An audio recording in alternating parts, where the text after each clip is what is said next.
এক দরবেশ তিনি স্বপ্নে দেখেছিলেন যে তিনি তাকে বাঘে তাড়াচ্ছে। বাঘের তাড়া খাইয়া তিনি গিয়ে উঠলেন এক গাছে। গাছের উপরে ওঠার পর একটি ডাল ধরে ঝুলে পড়েছে। তাকিয়ে দেখে যে বাঘ এসে গাছের গোড়ায় দাঁড়িয়েছে, আর ওই ডালের নিচে বিরাট কুয়া, কুয়ার মধ্যে বড় এক অজগর হা করে আছে। হঠাৎ করে টের পেল যে ডালের গোড়া কিসে যেন কাটতেছে। তাকায় দেখে একটা সাদা ইঁদুর আর একটা কালা ইঁদুর ডালটা কেটে দিচ্ছে। এই স্বপ্ন দেখে তার ঘুম ভেঙে গেল। তিনি ঘুমের থেকে জেগে আল্লাহর এক অলির কাছে গিয়ে জিজ্ঞেস করলেন, হুজুর আমি তো এরকম একটা স্বপ্ন দেখলাম, এই স্বপ্নটা কি? অলিউল্লাহ বললেন, দেখো এই স্বপ্নটা আসলে স্বপ্ন না, এটা বাস্তব। আর এটা তোমার একার না, এটা সারা দুনিয়ার মানুষের। বলে কিরকম? কয় তোমার পিছনে যে বাঘে তাড়াচ্ছিল ওই বাঘটা বাঘ নাও, বাঘ হলো হজরতে মালাকুল মউত আজরাইল।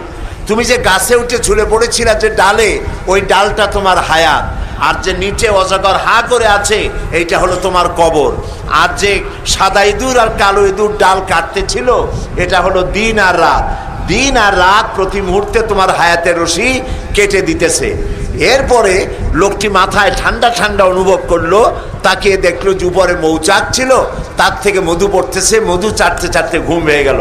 বললো, এই যে তুমি মৌতের ভয় ভুলে গেলা, ডাল কাটা ভয় ভুলে গেলা, বাঘের ভয় ভুলে গেলে, মধু চাটতে চাটতে এই জিনিসটা কি জানো? বলে না, জানি না। বলে এইটা হলো তোমার স্ত্রী, এটা তোমার সম্পদ, এটা তোমার ক্ষমতা, এটা তোমার মাল, এটা তোমার জমি জমা ইত্যাদির মহব্বতে তুমি যে মরবা এই জিনিসটা তুমি ভুলে গেছো।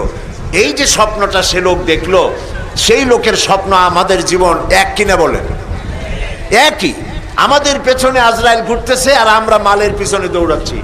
আমরা আমাদের হায়াত প্রতি মুহূর্তে কাটতেছে আর আমরা প্রতি মুহূর্তে এগিয়ে যাচ্ছি মৃত্যুর দিকে, আমরা টের পাচ্ছি না।